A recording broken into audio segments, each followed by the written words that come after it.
Hey guys, my name is Nora Franch, and welcome to the podcast Grateful Blessed Mess, daily reflections for those in the 12 steps. I am a fellow 12-stepper and certified mindset coach, and I am here to introduce you to the value of mindset coaching in your 12-step journey.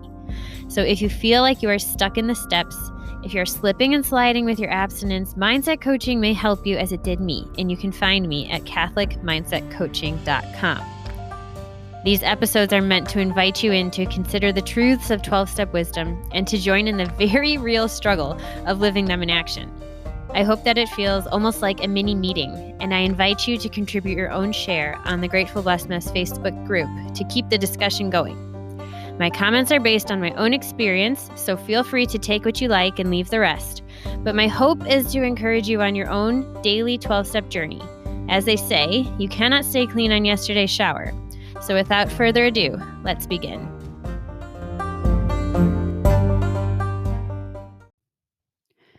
Okay, today we're reading from Voices of Recovery.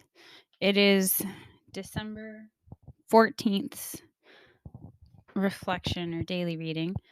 Here we go. We go to meetings, we make an effort to express our feelings openly, and we act as if the power to change, to abstain from compulsive eating, is already ours. For today, page 8. I have always been a person who sees the big picture and plans ahead. At those first few meetings, I couldn't comprehend that my abstinence and recovery were not a lifetime commitment. When stumbling through the beginning of my recovery, I came upon the phrase of living and acting as if I am abstinent, as if I have a solid relationship with God, as if I have a sponsor, and as if I am indeed recovering. That simple mental adjustment has helped immeasurably. I have come from acting as if to actually being abstinent, to having a relationship with God, to living one day at a time, to having a sponsor and now being one, and to actually recovering. Learning to live in the moment has been a blessing. I no longer fret about what hasn't been done or what has already happened. I've learned to just be. I can acknowledge that for today I am abstinent and grateful. I'm no longer in the driver's seat. That simple thought could never have happened without OA. Several things, guys. Several things jump out at me. This learning to just be is like the perpetual lesson I feel like I'm in. I'm constantly in anxiety over the future or in regret over the past. And whenever I'm reminded of it, I love the phrase that God is only in the present, that he is perpetually, I am, that is the present tense. He is perpetually present. And so when we go into the future or into regret about the past, we're leaving him out of it. And I think that's why it feels so lonely. And so this is just a good reminder of that constant reapplication of myself to just be in the present moment. Because quite honestly, too, that has enough going on. I think I use regret and anxiety almost as like escapes from the present, whether it's the present boredom or the present struggle of what's going on, pain. I can escape in my mind, even though I don't think of it that way. I think I've just developed this gear shift that whenever I'm like, "Ooh, that's uncomfortable," I'm just like, "Pew, there I go. I'm gone. See you, God. Like, I'll be back later." And that's not what I want to be doing, because I want to be on the recovery road, and that is staying present. So they talk about in this phrase or in this reflection, acting as if.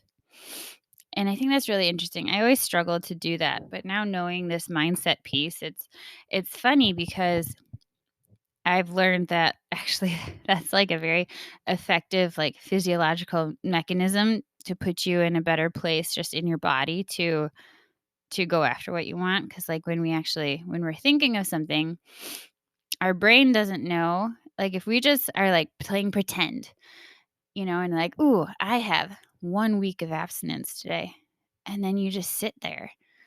and your body actually starts to shift, and it releases things that help you feel that give you the feeling of that being true. And that would all be very silly if that did not actually help you continue toward that goal. And so, like, I just think, "Oh my gosh, I have a week of recovery," and all of a sudden I can feel, like, my stomach just, like, loosens a little, it gets less tight, and, like, my breathing is easier, and, like, I just feel more optimistic, like, I can do this, whereas even if I'm thinking of the reality of, like, maybe I just have 1 hour, or maybe I just lost my abstinence, and then all of a sudden it's like, "This is never gonna work, I can't do this," like, what was I thinking? Like, "I'm no good, I'm a good for nothing, I'm not gonna call my sponsor, I'm not gonna go to a meeting, blah, blah, blah, blah, blah." And, so it sounds like you're just being dishonest with yourself, but it's actually a trust exercise. It's actually a trust exercise, and I've learned something in the last year that I thought was dumb that I'm now seeing the value of. And it's that, like, when you pray as if, like, say thank you for what you are praying for having come true already. So the phrase that I learned is like, "Lord, I'm so happy and grateful now that," and then you fill in the blank, "I have 30 days of abstinence." And it's not wishful thinking, it's a trust exercise in your higher power. It's saying, "I know that this is possible with you. I know that you will give this to me. If I keep putting in my side of the work, I know that you will fill in the gaps. And so I'm going to say thank you. I'm going to say thank you today because I trust you." And that took it for me from feeling very silly to, it was like me dipping toe. I still feel like I'm dipping my toe in the water. Like, okay, I trust you with my big toe, and like, whoo, that feels cold, but like, okay, now I'm going to put my foot in the water. And I've started to do this with some really hard things in my life that I want to be resolved already. I want to be at the other end of that. I want to be in that thank you space. But I'm committing to saying thank you today as an expression of gratitude to my higher power, as an expression of trust. And I challenge you, I invite you to do the same thing. So, like, Lord, or higher power, I'm so happy and grateful now that I'm going to bed having had an abstinent day or a sober day. And Lord, I'm so happy and grateful now that I have 1 week of abstinence. Or higher power, I'm so happy and grateful now that I followed through on my commitment to go to a meeting today or to make an outreach call today. And then it could be cool for you. And if it is, reach out to me and let me know. I want to hear about it. I care about you, and I care about your recovery, and I care about you growing in a more real and lovely relationship with your higher power. So I love you guys. With that, I pass.